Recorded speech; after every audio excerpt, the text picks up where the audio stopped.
This class will discuss two chapters in Volume 1 of Marx's Capital, Chapter 12 and Chapter 16. These chapters are the first chapters of the two parts of Capital Volume 1, Part 4 and Part 5. As we discuss in our second class, the structure of capital and the presentation of the material are carefully constructed by Marx. The concepts and arguments are not casually scattered throughout the pages of Capital. Let us reflect on what we have in Part 4 and Part 5 and how the material is presented first. Part 4 is about the production of relative surplus value. Marx developed the concept of surplus value and identified the source of surplus value before this Part 4. However, the analysis of the concept of surplus value was relatively abstract. The reference was to capitalism in general. In that context, there was also an introduction to the absolute surplus value concept, which is determined by the length of the working day. In this new part, Part 4, Marx introduced a critical concept, relative surplus value. Because the concept is unknown, it must be defined first. Therefore, Marx understandably devoted the first chapter of this part, Chapter 12, to explain the concept of relative surplus value and its determinant, namely to labor productivity. Again, because the labor productivity is directly related to the mechanization and the type of mode of production, the rest of Part 4 discusses these modes: cooperation, division of labor and manufacture, and machinery and large-scale industry in three different chapters, chapters 13, 14, and 15. I strongly recommend reading those chapters since they give us a good sense of the history of capitalist development based on technological advancement. Our discussion of the first chapter, Chapter 12, clarifies the concept of relative surplus value, whereas the following three chapters, chapters 13, 14, 15, make direct and concrete connections between the concept and changing characteristics of the labor process as capitalism develops.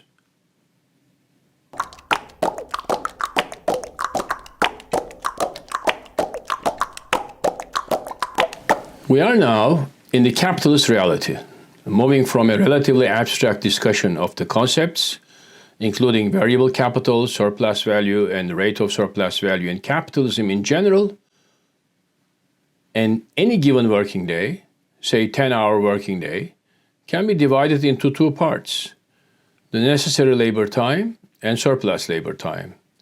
In the first part of the working day, the necessary part, the worker must produce the amount of value equivalent to the value of his labor power, for which the capitalist pays a certain amount of wage, say $5. Beyond that, part of the working day, worker continues to work for another 5 hours, which constitutes the surplus labor time when surplus value is produced. Given the fixed length of the working day, 10 hours, the only way capitalist appropriates more surplus value is to reduce the necessary labor time. Let us further assume that $5 represent the value of labor power. The latter, that is, the value of labor power, is the value of the commodities required to reproduce labor power. What kind of commodities? Obviously, all the necessary things workers and their family members need to survive. For example, food, clothing, etc. The composition and quantity of this consumption basket very much depend on the historical circumstances, level of development, cultures, habits, etc. As in Marx's example of, quote, shirts, which are necessary means of subsistence, but are only one out of many. So, if in those sectors where the commodities that workers buy, that is, in consumer goods sectors, labor productivity rises because of changes in technology, changes in the mode of producing those goods, then the value of such goods declines. Since an increase in labor productivity means 1 hour of labor time is now allocated to more commodities, each commodity will have less value in itself. Hence, the necessary labor time goes down to reflect this fall in the value of consumption goods, say from 5 hours to 4 hours. Correspondingly, wages may fall from $5 to $4 with no change in the standard of living. The only changes initiated by the increase in labor productivity in the consumption goods sector are reducing the necessary labor time from 5 hours to 4 hours and increasing the surplus labor time from 5 to 6 hours. This type of increase is what Marx calls the production of relative surplus value. Redividing the working day as 4 hours and 6 hours, representing the necessary and surplus labor times, respectively, means a new and higher rate of surplus value. Previous 100%, 5 hours divided by 5 hours, now becomes 150%, 6 hours divided by 4 hours.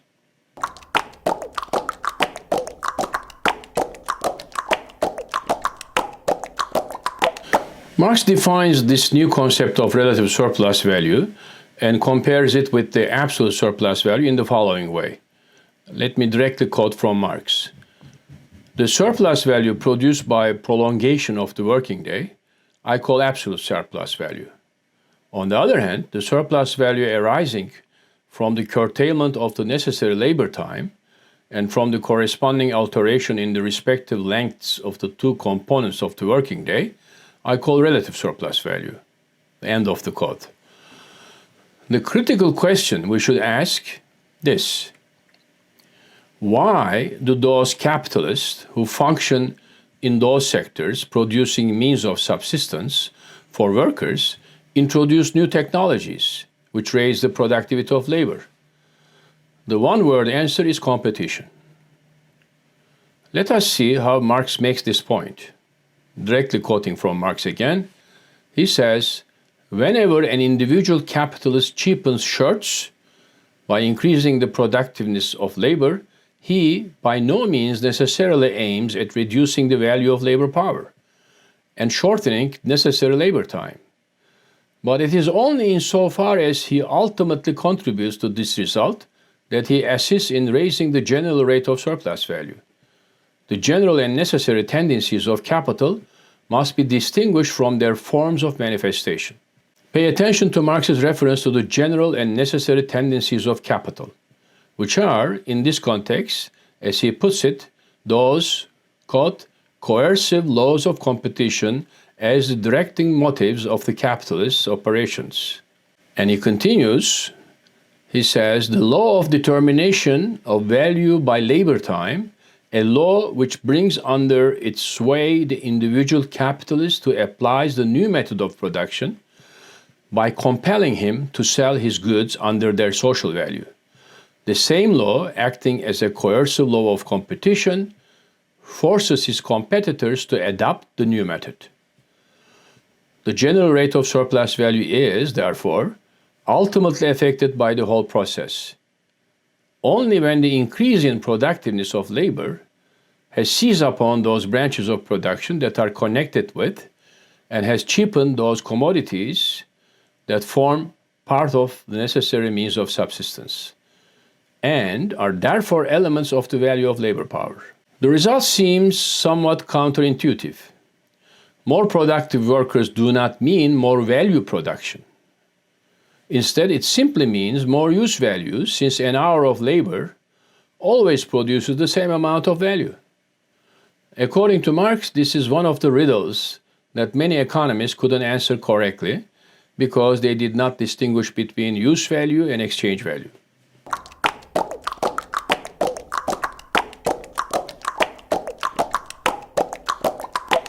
Part 5 is about the production of absolute and relative surplus value. Although Marx already defined the concept of surplus value and these related concepts, absolute and relative surplus value, he continues to explore them further in the following 3 chapters of Part 5. Absolute and relative surplus value, and then changes of magnitude in the price of labor power and in surplus value, and various formula for the rate of surplus value, chapters 16, 17, and 18. By doing so, Marx put together Part 3, absolute surplus value, and Part 4, relative surplus value. He also clarifies and specifies what he means for productive labor in capitalism. Moreover, this discussion of the labor process and productive labor enabled him to criticize the leading classical economists' notion of profit, including Ricardo's and Mill's. Chapter 16 starts with a reminder. How did Marx discuss the labor process in the earlier part of Capital, chapter 7? Let me directly quote. He says, "The labor process we began by treating it in the abstract, apart from its historical forms, as a process between man and nature. In this context," he continues, "the labor process is purely individual. As capitalism develops," he says, "the product is not direct product of the individual and becomes a social product, produced in common by a collective laborer, that is, by a combination of workmen, each of whom takes only a part, greater or less, in the manipulation of the subject of their labor.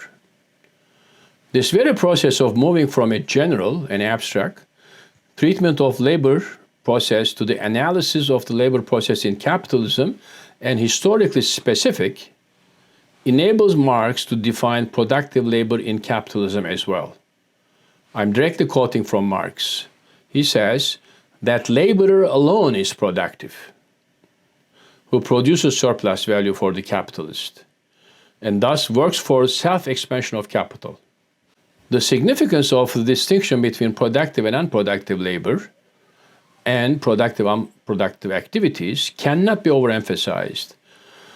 The distinction between productive and unproductive labor is crucial, both for the analysis of the trajectory of capitalism, the crisis-ridden and cyclical nature of capitalism, in general, and for an understanding of the peculiar features of late 20th century capitalism. That is, the increasing importance of unproductive economic activities like trade and finance. In my view, Marx is clear about his definition of productive labor and distinguishes his criteria for classifying labor as productive and unproductive from that of other classical economists, notably from Smith's, whose criteria included materiality.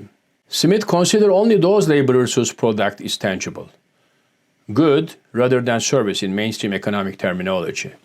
That is, all workers in service sectors automatically must be classified as unproductive. For Marx, the nature of the product, that is, material or immaterial, has nothing to do with its producer's classification as a productive or unproductive laborer. Interestingly enough, though Marx's example of a teaching factory in this chapter makes this point crystal clear, in recent times, some Marxists, for instance Nikos Poulantzas, used the materiality criterion for identifying both productive and unproductive laborers and members of the working class.